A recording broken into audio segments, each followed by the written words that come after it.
Welcome to Stony Creek, located in wild and wonderful southern West Virginia, here in the heart of Appalachia, nestled between the Allegheny and the Blue Ridge Mountains.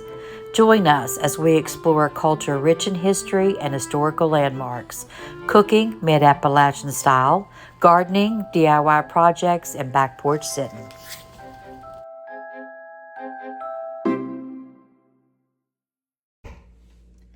Hey y'all, welcome to my channel here at Stony Creek Schoolhouse. I'm in the kitchen today on this beautiful Easter morning, although we've had rain and the sun came out and it's cloudy again and it's only like around 60 degrees, but it's still a beautiful day, praising the Lord for his resurrection. I'm very blessed and I'm very proud to say that the Lord has blessed me. So welcome. Okay, I'm starting with a tavern ham. Tavern is my favorite ham, and Tim loves it. So it's already cooked, but I want to heat it through and I want to put a glaze on it. So I'm just going to score the fat on top a little bit so that our flavors can get down in the ham.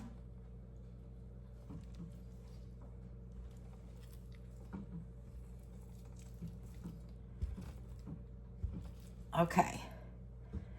Now, next, I'm going to make our glaze.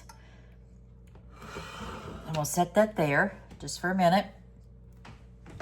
And we're going to mix up our glaze. First of all, I'm going to add pineapple juice. That's about 1/4 cup. No, it's actually a half of a cup, okay? I want to add a couple of tablespoons of honey.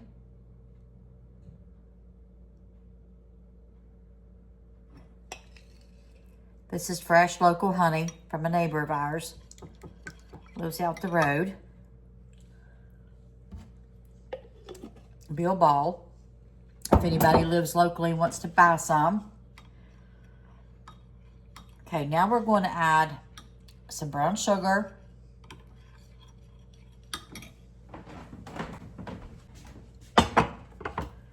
We're going to add about the same amount of brown sugar as we did honey.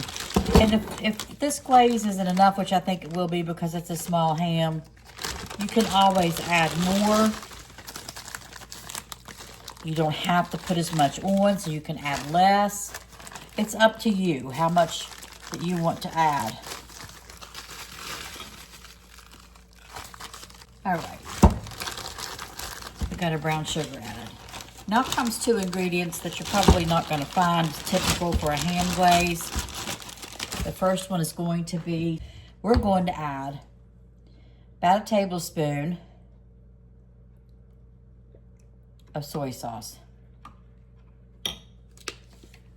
Then we're going to add about 1 teaspoon or 2 of Dijon. Now we're going to mix all that together.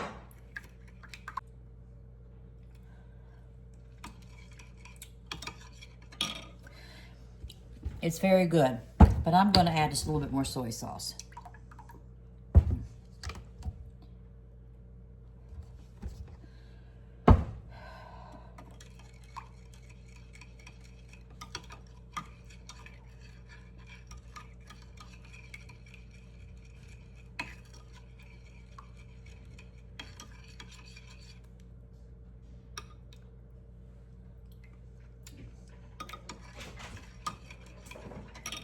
So now I'm just going to baste a little bit on our ham, and we're going to cover it with aluminum foil. And I've got my oven on slow cooker mode because this is it's fully cooked, as I said. So we just want this to heat through, and we want this glaze to get pretty and thick on top and give it a good taste. So every little bit, I'll take it out and baste it with our glaze. Now, since I have this pineapple from this morning, we're going to add pineapple rings to the top as well. I think that one will stay. Okay.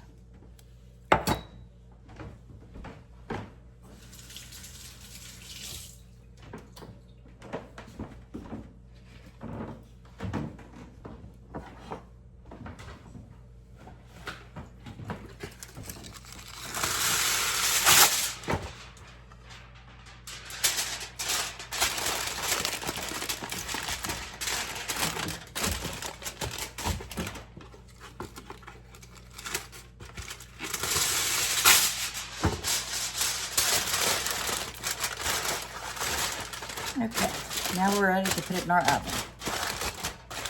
Again, I have my oven on the slow cooker setting.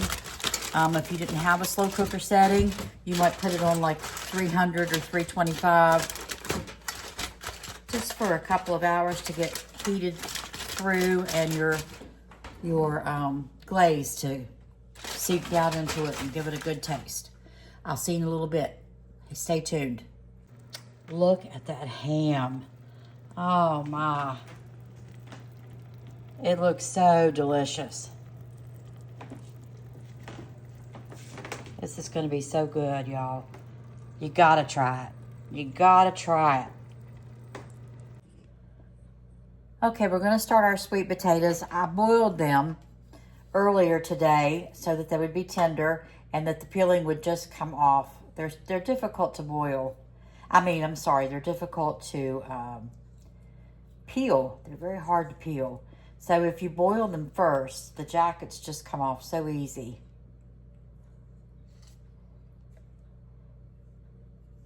And they cook faster because they may still need a little more to go in the middle.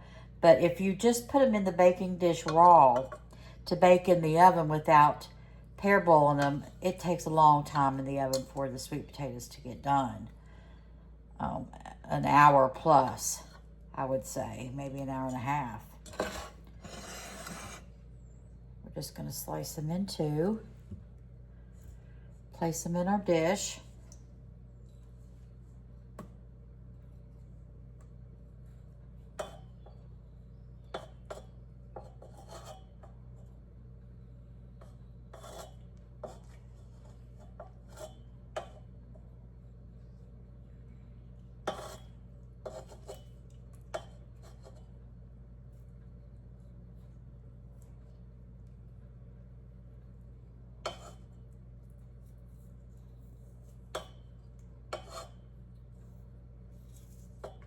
Okay.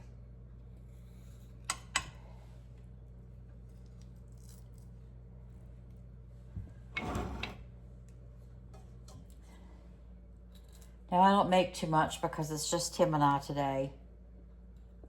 So this small dish will be plenty.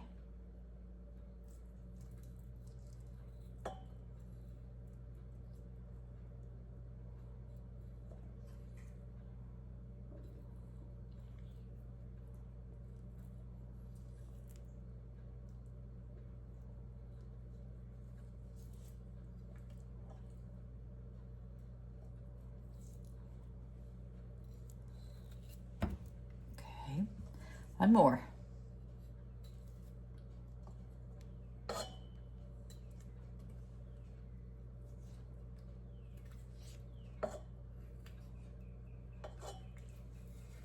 See how easily it just comes off?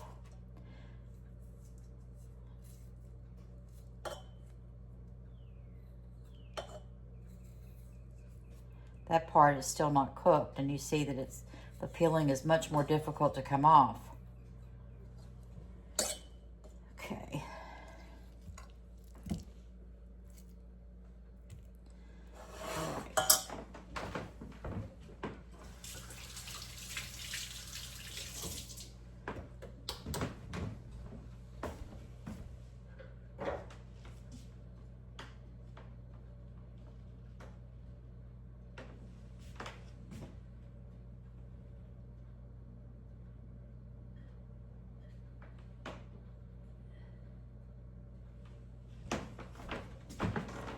All right, so now we want butter.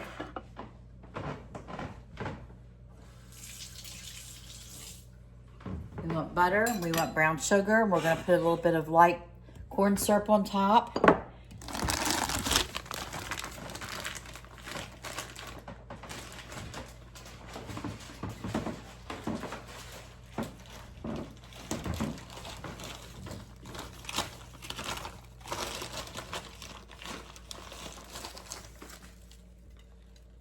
I'm going to use probably a good half of a cup of brown sugar. You could use less, you could use more. It's up to your liking. I usually just sprinkle them with the brown sugar, just like that.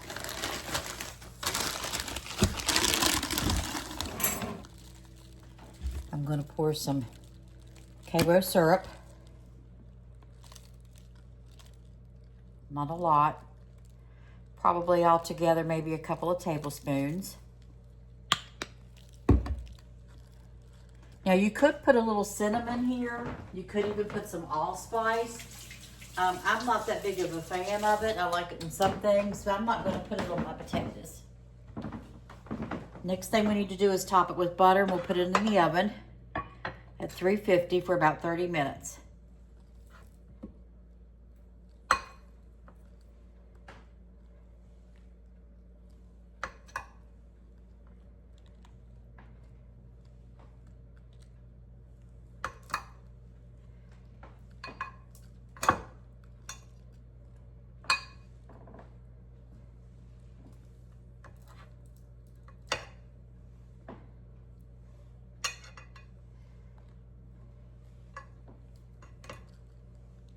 Altogether, it's about a half a stick of butter.